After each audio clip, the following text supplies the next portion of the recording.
자기를 나타내지 말라 경고하셨으니 이는 선지자 이사야를 통하여 말씀하신 바 보라 내가 택한 족 곧 내 마음에 기뻐하는 바 내가 사랑하는 자로다.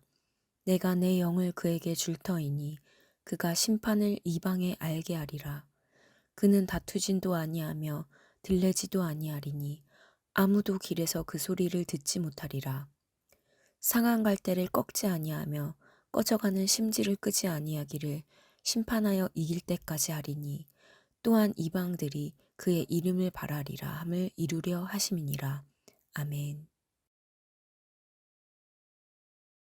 예, 오늘은 전교인이 주말교회 야외로 나가서 이렇게 유튜브로 제작을 했습니다.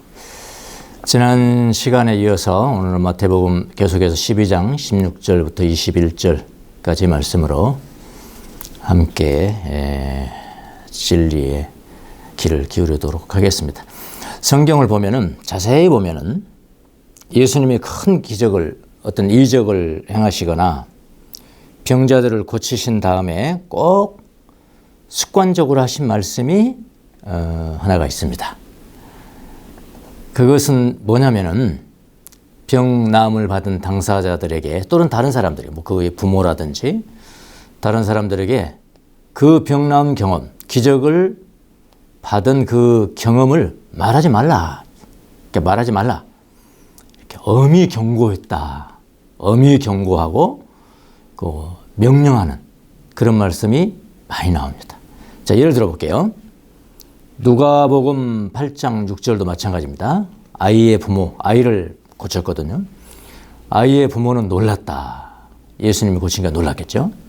예수께서 이 일을 아무에게도 말하지 말라고 그들에게 명하셨다. 이런 나오죠. 또 마태복음 8장 4절에도 마찬가지입니다. 예수께서 그에게 병나음을 입은 사람입니다. 아무에게도 아무 말도 하지 말아라. 가서 제사장에게 내 몸을 보이고 모세가 명령한 예물을 드려서 사람들에게 증거로 삼도록 하여라. 다른 사람들은 말하지 말고 제사장한테만 가라. 마태복음 9장 30절. 그러자 그들의 눈이 열렸다. 아마 소경이 눈을 연 기적을 행한 거죠. 그들의 눈이 열렸다. 예수께서 그들에게 엄중히 다짐하시기를 이 일을 아무에게도 알리지 말아라. 그렇게 나오죠. 마가복음 또 있어요. 7장 36절. 예수께서 이 일을 아무에게도 말하지 말라고 그들에게 명령하셨으나. 그러니까 예수님은 그렇게 명령한 겁니다. 말리면 말릴수록 그들은 더욱더 널리 퍼뜨렸다. 그건 그들의 문제고. 하여튼 예수님께서는 말하지 말라. 말하면 안 된다. 마가복음 8장 26절에도 마찬가지입니다. 예수께서 그를 집으로 돌려보내시며 말씀하시기를 마을로 들어가지 말아라 하셨다. 자, 이 정도 되면은 예수님이 다른 사람들에게 알리지 말라는 명령이 그냥 겸손해서 하는 것은 아닌 듯 합니다. 사실 병 고치고 이적을 행하면은 그 사실이 널리 퍼지면은 사람들이 몰려올 거 아니겠습니까? 그렇잖아요? 환호성을 지르고 단시간 내에 세간의 주목과 인기를 끌 것 같은 생각이 들지 않습니까, 여러분? 제가 만약 예수님이면 그러겠어요. 그럼 당장 뭐 1년 내에 이건 몇천 명 교회 됩니다. 이 정도 되면 1년 내에 몇천 명 정도 되고요. 그 몇 년 더 하면 이제 여의도 순복음교회를 능가할 것 같습니다. 왜 그렇게 안 하셨을까요? 근데 예수님은 우리 생각과 달라요. 예수님의 생각은 우리의 생각과 다릅니다. 자, 오늘 본문도 마찬가지입니다. 오늘 본문을 보면은 물론 마태가 예수님이 그렇게 세상에 자신을 나타내지 말라고 하신 이유를 비교적 자세하게 기록을 하고 있어요. 그건 뭐냐면은 그것은 이 마태복음에만 있는 겁니다. 있는 말씀입니다. 이제 복음서를 보면은 예수님은 가능한 한 자신이 메시아라는 사실을 숨기는 장면이 많이 나와요. 이제 숨긴 거죠. 나 메시아? 숨긴 거야. 나 숨겨. 말하지 마. 이런 거잖아요. 이걸 신학자들은 뭐라고 그러냐면 메시아적 비밀이라. 메시아닉 시크릿. 그렇게 이야기했어요. 그래서 메시아적 비밀이라면 좀 언어가 좀 이상해서 그냥 제가 메시아의 비밀, 메시아의 소유격으로 이야기했습니다. 그런데 원래는 메시아적 비밀이라고 불러요. 자, 마태는 이 메시아적 비밀을 어디와 연결을 시키냐면은 이사야서와 연결을 시킵니다. 좀 모두의 신학적 이야기를 좀 하겠습니다. 이사야서와 연결을 시켜요. 이사야서에서 말하는 메시아상, 그러니까 유대인들이 그 당시에 생각했던 메시아는 어떤 이미지일까? 메시아상이죠. 근데 유대인들이 기대하는 메시아가 다르기 때문에, 그러니까 이사야에서 말하는 메시아상과 이사야 선지자가 말하는 메시아상과 그 당시 유대인들이 생각했던 메시아상이 다르다 이 말이에요. 차이가 엄청 나는 거예요. 다르기 때문에 마태는 유대인들에게 구약 선지서를 인용을 해서 그들을 설득할 필요가 있었습니다. 그래서 마태는 바로 지금이 적기라고 판단을 했어요. 지금이 적기다. 메시아적 비밀의 이유를 그래서 오늘 본문에 마태가 배치를 한 겁니다. 아주 적기에 배치를 한 거예요. 자, 유대인들을 제가 말씀을 드렸습니다만은 유대인들만이 아니에요. 지금도 마찬가지입니다. 모든 사람들은 믿는 사람이나 믿지 않는 사람이나 구원자에 대한 상이라는 이미지, 구원자 상을 저마다 가지고 있어요. 메시아에 대한 어떤 메시아는 영웅일 거야. 군사적 장군으로 오셔서 영웅의 행생을 할 거야. 뭐 한다든지. 그런 영웅적 상을 가지고 있는 사람들도 많이 있습니다. 이건 믿는 사람에게도 마찬가지고요. 믿지 않는 사람도 마찬가지고요. 자, 이런 사람들에게는 예수님이 오늘 본문과 같은 이런 말씀을 하는 장면을 보면은 좀 낯설죠. 좀 낯설고 좀 답답하기도 하고 예수님 왜 저러시나? 그냥 나타내시지. 이렇게 답답하죠. 그들은 예수님이 정복의 왕으로 오셔서 정복하는 왕으로 오셔서 마귀를 무찌르고 구원해 주시기를 기대합니다. 특히 초자연적 은사를 받은 사람들은 이 세상에서 초자연적 병 고치고 사람 죽은 자를 살려내고 하여튼 이 기적을 행하는 사람들, 이게 초자연적 은사를 받은 사람입니다. 그런 이야기죠. 과시하기 좋아해요. 예, 과시하고 모든 사람이 내가 그런 능력이 있다는 것을 알아주는 방법으로 그런 은사를 사용하고픈 욕심이 생깁니다. 왜 아니겠어요? 저도 그러겠어요. 받으면. 이건 거의 동일해요. 실제로 그렇게 자기가 능력이 있다고 광고도 합니다, 여러분. 광고를 해요. 명함에 박아 다니기도 한다고요. 그런데 예수님은 그런 분들을 보시면서 조금 오히려 예수님이 낯설어 하실 것입니다. 왜냐하면 예수님은요, 그런 그 영웅적인 모습으로 온 그런 구원자는 아니기 때문에 그런 거예요. 자, 바울도 마찬가지죠. 바울도 능력이 있게 사역을 하면서 뭐라고 그러는지 아십니까? 내가 이런 능력 때문에 내가 버림을 받을까봐 두렵다. 그 자기 고백입니다. 이런 능력 때문에 내가 버림을 받을까봐 두렵다고 했습니다. 그래서 우리는 예수님은 어떤 분이신지를 잘 아셔야 해요. 그래야지 예수님과 간의 낯선 관계가 안 되고 오히려 친밀한 관계가 되는 겁니다. 예, 그래야지 낯설지 않은 곳에서 예수님을 만날 수가 있는 거예요. 자, 그럼 본문으로 돌아가서 이사야 선지자가 예언한 메시아는 어떤 분일까요? 결론적으로 말씀을 드리면 섬기는 종이세요. 섬기는 종. 자, 16절, 18절의 말씀을 한번 보겠습니다. 그리고 자기를 세상에 드러내지 말라고 단단히 당부하셨다. 17절. 이것은 예언자 이사야를 시켜서 하신 말씀을 이루려고 하신 것이었다. 18절. 보아라, 내가 뽑은 나의 종, 내 마음에 드는 사랑하는 자, 내가 내 영을 그에게 줄 것이니 그는 이방 사람들에게 정의를 선포할 것이다. 우리 이제 마태복음 그거고요. 자, 마태복음 이 말씀이 이사야서예요. 이사야서 42장 1절 4절을 그대로 인용한 겁니다. 물론 이사야서 42장 1절 4절은 나의 종이란 그 단어를 썼습니다만은 거기서 사용하는 이 나의 종이라는 것은 사실은 예수님을 직접적으로 간접적으로 가르치는 것일 수는 있을지 모르지만 예수님을 직접적으로 가르치는 건 아니에요. 직접적으로는 누굴까요? 이스라엘이죠. 이스라엘을 지칭한 겁니다.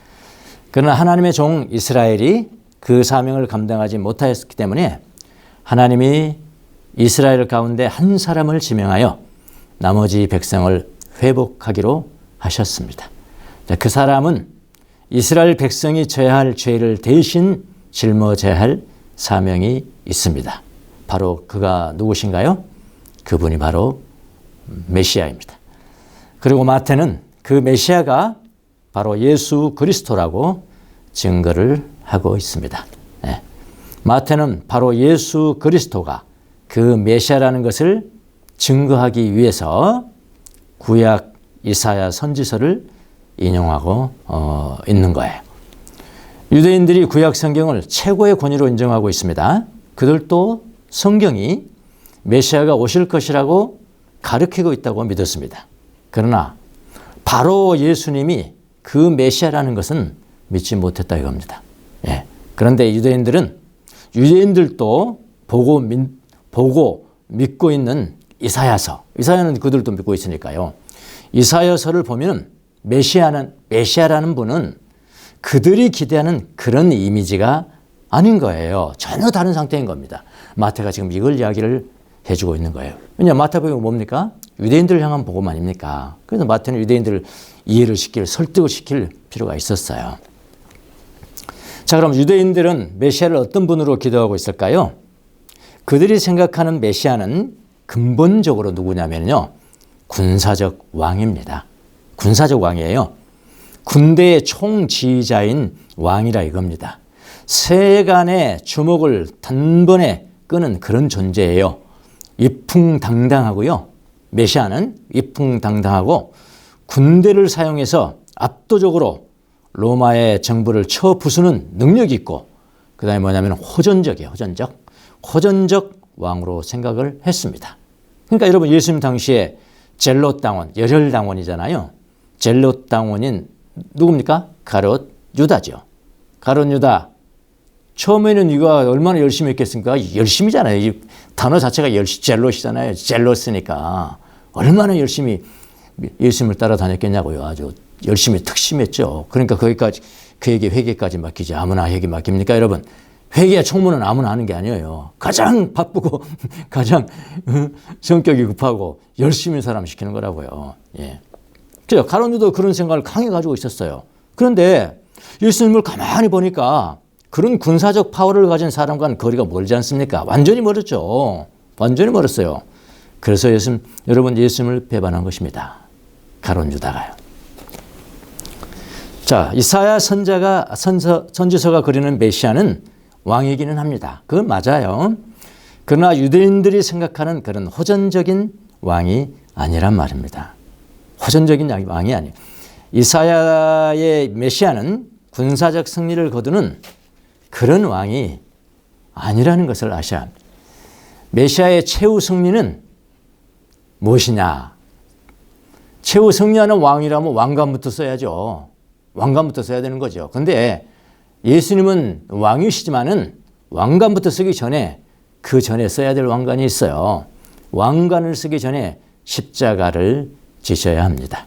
그러니까 이사야의 메시아는 이풍당당함이 없이요. 군사적 전투 없이 승리를 거두는 그런 분이세요. 그래서 메시아는 소망을 주는 섬기는 종입니다. 그분은 자신의 생명을 내어줌으로 말미암아 모든 사람들에게 생명을 가져옵니다. 바로 이사야가 53장에 뭐라고 그랬습니까? 2절에 그는 주 앞에서 마치 연한 순과 같이 마른 땅에서 나온 싹과 같이 자라서 그 다음이 중요해요. 그에게는 고운 모양도 없고 훌륭한 풍채도 없으니 우리가 보기에 흠모할 만한 아름다운 모습이 없다. 이풍당당과는 거리가 멀죠? 호전적인 왕과는 거리가 멀어요. 군대 장관과는 거리가 멉니다, 여러분. 또 이분이 또 어떤 분이셨나? 그는 사람들에게 멸시를 받고 버림을 받고 고통을 많이 겪었다. 그는 언제나 병을 앓고 있었다. 사람들이 그에게서 얼굴을 돌렸고요. 차마 못 보겠는 거예요. 십자가에 달리신 예수님을 어떻게 봅니까? 예. 얼굴을 돌렸고 그가 멸시를 받으니 우리도 덩달아 그를 귀하게 여기지 않았다. 여러분, 귀하게 여기지 않는 왕이 어디 있겠습니까? 그렇잖아요. 귀하게 여기지 않는 군사적 장군이 어디 있겠냐고요. 그런데 예수님은 귀하게 여기지 않았단 말이에요. 그는 실로 우리가 받아야 할 고통을 대신 받고 우리가 겪어야 할 슬픔을 대신 겪었다. 그러나 우리는 그가 징벌을 받아서 하나님에게 맞으며 고난을 받는다고 생각하였다. 그러나 그가 찔린 것은 우리의 허물 때문이고 그가 상처를 받은 것은 우리의 악함 때문이다. 그가 징계를 받음으로써 우리가 평화를 누리고 그가 매를 맞음으로써 우리의 병이 나았다. 이런 생각해 보세요. 이사야가 지금 묘사하고 있는 이미지와 유대인들이 생각하고 있는 이미지는 영 다르죠. 이사야의 메시아는 군사적인 왕이 아닙니다. 위풍당당하고 화려하고 떠들썩한 그런 모습이 아니에요. 그분은 오히려 더 조용하십니다. 조용하세요. 사역도 조용하세요. 그래 예수님이 조용한 거예요. 예수님이 사역도 조용한 거예요. 사역의 때도 정확하게 우리의 때가 아닌 하나님의 때에 발성을 한 겁니다. 하나님 때 발성해요. 그분은 섬기는 종이십니다. 우리를 섬기기 위해서 우리를 도와주고 우리를 치유해 주시는 그런 분이세요. 그러니까 그분의 본성이 뭐라고 그랬나요? 내 멍에는 내 마음은 온유하고 겸손하다 그랬잖아요. 그분의 본성이 뭡니까? 온유하신 분이세요. 온유하시다. 그래서 우리를 예수님이 어디서 만나주시냐? 낮은 곳에서 만나주시는 거예요. 그걸 명심하셔야 됩니다. 우리 마음이 높으면 절대로 예수님 만날 수 없어요. 우리 마음이 낮아야 돼요. 낮고 낮아야 된다고요. 물은 가장 낮은 곳에서 같이 만나는 거 아닙니까? 그분의 본성은 온유하세요. 그분은 다투지 않습니다. 외치지 않습니다. 가끔 뭐 광야에서 밑에서 소리를 좀 높게 질러야 위에까지 들리거든요. 그때는 마이크도 없지 않습니까? 마이크 있었으면 소리 지르지도 않았을 거예요. 그때 뭐 소리 질러 가로되 하긴 했습니다만 그분 본성은 소리 지르는 분 아니에요. 외치지 않습니다. 뭐라고 그랬습니까? 성경에? 거리에서 그분의 소리를 들을 수도 없었다. 그렇지 않았습니까? 그분의 소리를 들을 수도 없는 거예요. 여러분, 그러므로 예수님은 자기가 메시아라는 것을 숨기신 것입니다. 이것이 바로 메시아적 비밀의 이유인 거예요. 물론 뭐 겸손하시니까 그런 것도 있으시지만 그 겸손을 능가한다 이 말입니다. 성경 이사야서에서 예언하신 대로 그분은 섬기는 종으로 오셨습니다. 우리는 어디에서 메시아를 만날 수 있을까요? 지금은 모든 곳에서 만날 수가 있습니다. 근데 중요한 것은 어떤 마음으로 만나야 하는지가 중요합니다. 기본적으로 겸손해야 합니다. 겸손. 기본적으로 온유해야 해요. 그래야 예수님을 만나요. 뭐 대장처럼 만나려고 그러는 사람에서 예수님 저 밑에 계시는데 자기만 너무 높이 올라가 있어요. 그 예수님 못 만납니다. 가짜입니다. 그 예수님 만났다면 가짜예요. 온유하셔야 합니다. 그래야 예수님을 만나요. 심령이 가난하셔야 합니다. 그래야지 예수님을 만납니다. 유대인들처럼 아는 척하면 안 돼요. 유대인들처럼 거룩한 척하면 안 돼요. 바리새인들처럼 기도 많이 하는 거 폼 잡으면 안 돼요. 그 예수 못 만나요. 세리처럼 돼야 돼요. 세리처럼. 세리처럼 낮아지고 온유하고 낮은 곳에 임해야 마음이 그래야 예수님을 만나는 거예요. 이건 메시아의 본성이에요. 그게 메시아적 비밀이라는 말이에요. 자, 선자 이사야가 말하는 메시아는 또 어떤 분일까요? 두 번째, 조용하세요. 조용하십니다. 19절 21절을 보십시오. 19절은 이렇게 돼 있어. 그는 다투지도 않다는 거 뭡니까? 조용하다는 거 아닙니까? 조용하면 싸움이 안 돼요. 한쪽에 큰 소리 쳤는데 그 사람이 큰 소리 다시 쳐줘야 싸움이 되는 거죠. 그 사람이 조용해버리면은, 침묵해버리면은 싸움이 안 돼요. 다투지도 않고 외치지도 않을 것이다. 거리에서 그의 소리를 들을 사람이 없을 것이다. 정의가 이길 때까지 그는 상한 갈대를 꺾지 않고 꺼져가는 심지를 끄지 않을 것이다. 이방 사람들이 그 이름의 희망을 걸 것이다. 아주 예수님은 분명히 마태가 지금 묘사하고 있습니다. 예수님은 다투기를 싫어하십니다. 평소에 바리새인들과 논쟁을 좋아하신 분으로 알려져 있으나 그건 오해입니다. 전적인 오해 중에 하나입니다. 바리새인들과도 논쟁하기를 다투기 싫어했습니다. 금방 피해버렸잖아요. 그냥 가버렸다. 이 말씀 전하고 가버렸다. 다투기를 싫어하셨습니다. 문제만 제기했죠. 문제만 제기하고 바로 피하셨습니다. 외치지도 않았습니다. 믿는 사람들이 모였을 때는 외친 적도 있습니다. 그러나 기본적으로 그분은 외치지 않습니다. 조용합니다. 그래서 거리에서도 그의 소리를 들을 사람이 없습니다. 한 사람의 마음에 파고들었습니다. 아무도 없는 곳에서 사마리아 여인의 마음을 파고들었어요. 이방인인 백부장의 마음을 파고들었습니다. 밤에 찾아온 민중이 있는 곳이 아닙니다. 아무도 없는 밤에 찾아온 니고데모의 마음을 파고들었습니다. 그분은 그렇게 조용하신 분입니다. 조용하셨어요. 그는 로마 병사들과 싸우지 않았습니다. 조용히 십자가를 지셨습니다. 군대로 정복하지 않았습니다. 당신의 목숨을 내어놓으셨습니다. 그래서 그분은 큰 소리를 칠 이유가 없는 분입니다. 여러분, 예수님은 지금도 조용하세요. 그래서 기본적으로 좀 떠들썩한 사람들, 목사든지 아니든지 마찬가지입니다. 목사든지 아니든지 그런 사람들은 정말로 예수님과 동행하고 있는지를 좀 두고 보셔야 합니다. 말로 막 떠들썩하면 그거 판단하면 안 돼요. 외모 판단하면 안 돼요. 마음의 소리를 들을 수 있어야 된다고요. 분별할 때 그렇다 이 말입니다. 예? 이 세상에서 인기 있고 환호받는 사람들, 목사이든지 아니든지 그 사람들도 그 사람도 인기 있는 사람일 수는 있으나 정말로 하나님께 인정받는 훌륭한 사람인지는 좀 더 두고 보셔야 합니다. 거룩한 사람과 떠들썩한 사람은 또 떠들썩한 사람, 또 인기 있는 사람, 또 세간의 인기를 끄는 사람, 이거요 좀 다를 수 있습니다. 여러분 혼동하시면 안 됩니다. 예수님이 조용하시다면 여러분과 저도 기본적으로 조용해야 돼요. 조용해야 됩니다.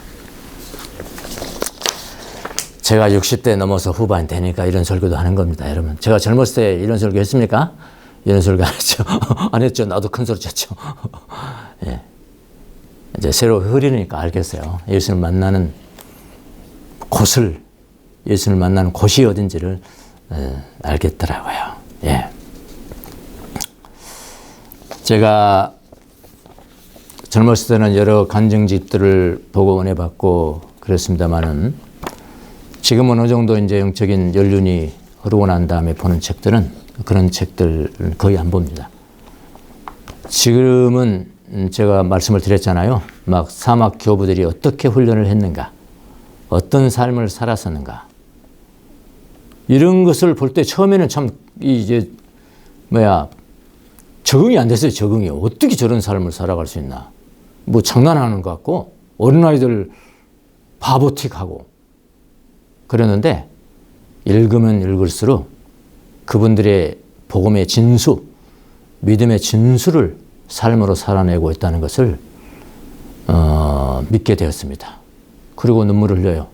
1600년 전의 일인데 1600년 전의 일을 왜 우리가 2000년 전에 이르는 예수님의 행적을 보고 웁니까? 우리가 그게 진리니까 그렇거든요. 1600년 전에 있던 이야기들, 뭐 예수님 이야기는 아니지만은 예수 믿는 사람들의 삶의 이야기가 지금도 울려 퍼지니까 눈물을 흘리는 거죠. 그러니까 원석 아시죠? 가공해서 하기 전에 그 원석과 같은 그런 이야기들이 있어요. 여기에 보면은 일평생을 미친 채 하면서 살다 간 어떤 처녀 이야기가 나와요. 물론 수도원에 있으니까 수녀겠죠. 네, 그 이야기가 나옵니다. 1600년 전의 일인데 이런 이야기를 읽으면서 눈물이 나죠. 저는 그래요. 네, 이런 이야기를 그냥 읽으면 그 진실이 느껴져서 눈물이 납니다. 이렇게 이야기가 시작됩니다. 약 400여 명의 여자들이 모이는 수녀원이 있었습니다. 이 수녀원에는 귀신 들려서 미친 척하는, 미친 채 하는 처녀가 있었습니다. 다른 수녀들은 이 처녀를 멸시하고 함께 식사를 하지 않았지만은 그녀는 그것을 아주 좋아했습니다. 그녀는 부엌에서 온갖 천한 일을 다 했습니다. 그녀는 그 수녀원의 스펀지와 같았고 너희 중에 누구든지 이 세상에서 지혜 있는 줄로 생각하거든 어리석은 자가 되어라. 그리하면 지혜로운 자가 되리라. 는 성경 말씀을 그대로 실천했습니다. 다른 수녀들은 머리를 자르고 두건을 썼지만 이 처녀는 머리에 넝마 같은 것을 썼습니다. 넝마 아시죠? 다헌, 헝겊이란 말이에요. 넝마 같은 것을 썼습니다. 누가 보더라도 알아보는 거죠, 그거는요. 400여 명의 수녀들 중에서 그녀가 음식 씹는 것을 본 사람이 없었습니다.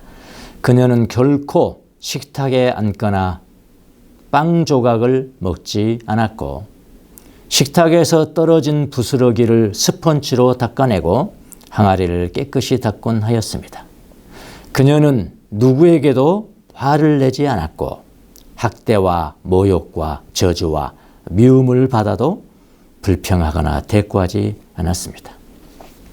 그런데 한 천사가 이집트 포르피리테스라는 지역 이름입니다. 그 지역에 거주하는 피테롬이라는 사람이 아주 그 거룩한 교부가 있었습니다. 자타가 공인하는 아주 거룩한 삶을 산다고 자타한 피테롬이라는 유명한 혼자 사는 수도사죠. 독수도자에게 나타나서 이렇게 말했습니다.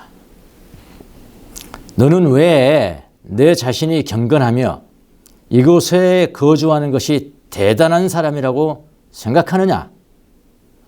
너보다 더 경건한 여인을 만나고 싶지 않으냐? 이렇게 천사가 나타나서 그에게 이야기를 했습니다. 그러면서 타베니스의 수도원에 가면은 넝마로 머리띠를 한 여인을 발견할 텐데 그 여인이 너보다도 훨씬 거룩하고 훌륭하단다. 이런 이야기를 천사가 들려줍니다. 그 여인은 많은 사람들이 주먹으로 때려도 하나님을 향한 마음을 결코 버리지 않았다. 그런데 너는 몸은 이곳에 있지만 그 교부한테 이야기하는 겁니다. 몸은 이곳에 있지만 정신은 도해지를 지금 배우하고 있다. 정확하게 꼬집어 줬죠, 천사가요. 그래서 한 번도 수도원을 떠난 적이 없는 이 피테롬이 감독에게 허가를 받고 그 수녀원에를 들어갔습니다. 수녀원에 들어간 그는 수녀들을 모두를 보게 해달라고 요구를 했습니다. 그런데 모든 399명은 다 왔는데 그러나 그 문제에 그 수녀는 나타나지 않았습니다. 그는 수녀들을 모두 더 와라. 지금 없다. 내가 찬 사람이 없다. 더 오라. 라고 이렇게 부탁을 합니다. 그리고 내가 만나려는 사람이 지금 빠져있다. 라고 말합니다. 수녀들은 부엌에 병든 수녀가 한 사람이 있습니다. 병든 수녀가 한 사람이 있습니다. 라고 말했습니다. 그는 그녀를 데려오십시오. 내가 그녀를 만나 보아야 하겠습니다. 라고 말을 했습니다. 그들은 그녀를 부르러 갔습니다. 그러나 이 사건을 알고 있었기 때문인지 아니면은 계시를 받았기 때문인지 그녀는 대답을 하지 않았습니다. 수녀들은 그녀를 억지로 붙잡고는 거룩한 피테롬이 너를 만나기를 원한다 라고 말했습니다. 수녀들이 그녀를 피테롬에게 데려왔습니다. 피테롬은 헤어진 넝마 헝겊으로 만든 그녀의 머리띠를 보고는 그녀의 발 앞에 무릎을 꿇었습니다. 그리고 나를 축복해 주십시오 라고 말했습니다. 그 처녀도 피테롬의 발 앞에 엎드려 무릎을 꿇고 나를 축복해 주세요 라고 말했습니다. 이 광경을 보고 놀란 수녀들은 아버지, 그때는 교부들을 이제 아버지 그러잖아요. 아버지 피테롬에게 아버지 모욕하지 마십시오. 이 여자는 미친 병자입니다. 변자입니다. 라고 말했습니다. 피테레움은 수녀들 모두에게 이렇게 말했습니다. 병자들은 여러분입니다. 여러분들입니다. 이 여인은 영적으로 여러분과 나의 어머니이십니다. 나는 심판날에 이 여인처럼 합당하게 여김을 받게 해달라고 기도합니다. 그러니까 이 말을 들은 수녀들은 그녀의 발 앞에 무릎을 꿇고 여러 가지 죄를 고백하기 시작했습니다. 어느 수녀는 자기가 먹고 남은 것을 그녀에게 쏟아부은 것을 고백했고, 어느 수녀는 주먹으로 그녀를 때린 일을 고백했고, 또 다른 수녀는 그녀의 코에 상처를 입힌 일을 고백했습니다. 이런 식으로 그들은 여러 가지 난폭한 행동들을 고백을 했습니다. 피테레움은 그들을 위해 기도한 후에 떠났습니다. 수녀들에게서 사과와 칭찬과 존경을 받는 것이 견딜 수 없었던 이 넝마 머리띠 수녀는 며칠 후에 그 수녀원을 떠나버렸습니다. 그녀가 어디로 갔으며 어떻게 죽었는지는 아무도 알지 못합니다. 그렇게 끝나요. 나 뒷제목을 보고 다 눈물이 났어요. 그녀가 어디로 갔으며 어떻게 죽었는지는 아무도 알지 못합니다. 넌 진솔함이 이제 그 배어있는 그런 겸손이잖아요. 그런 온유함이니까 이거는 세대를 초월해서 영향을 미치고 있는 거죠. 예. 여러분, 예수님은 섬기는 종일 뿐만 아니라 조용하신 분이세요. 조용하신 분이기 때문에 먼 나라 이방 땅에까지 울려 퍼지는 것입니다. 먼 이방 땅까지 그분의 사랑은 울려 퍼집니다. 그는 상한 갈대를 꺾지 않고요, 꺼져가는 심지를 끄지 않으십니다. 이방 사람들의 희망이 되세요. 그분이 만약 화려한 왕이시라면 이 이방 땅, 여러분 팔레스타인에서 여기까지 얼마나 멉니까? 이 이방 땅 한반도 저 같은 사람에까지 찾아오시지는 않았을 겁니다. 근데 그분은 종이세요. 조용하십니다. 보잘것이 없고요, 내세울 것이 없는 저에게도 그분은 사랑으로 내밀었습니다. 상한 갈대를 꺾지 않으시는 분이세요. 꺼져가는 심지를 끄지 않으십니다. 아무런 가치 없이 다만 이 땅의 가치만을 추구하면서 살아가는 저에게까지, 그리고 여러분에게까지, 그리고 먼 땅 이방인은 이 세상의 모든 이방인들에게까지 찾아오신 것입니다. 이 메시아의 비밀을 여러분 아십니까? 그럼 메시아를 여러분도 닮으셔야 돼요. 예. 나태주 시인이 이런 시도 썼더라고요.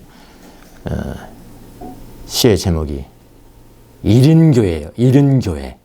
1인교회가 뭐예요? 교회가 있는데 한 사람밖에 없어. 1인교회. 겸손함을 말하는 겁니다. 교회는 겸손하라는 그런 시예요. 목사 한 사람에 신도 한 사람. 목사 자신이 신도이기도 한 방 한 칸짜리 오두막집 교회. 그럼 결론입니다. 사막의 모래밭에 솟아난 붉은 튤립꽃. 이렇게 좀 울림을 주지 않습니까? 네, 시작할 뻔했습니다. 메시아의 비밀을 여러분 마음 가운데 꼭 간직하고 예수님 닮은 여러분으로 사시기를 예수님의 이름으로 축원합니다. 기도하겠습니다.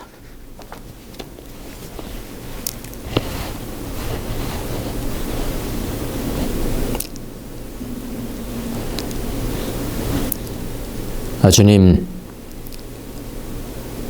온유하시고 겸손하시며 조용하시고 메시아의 비밀을 간직하고 계신 주님,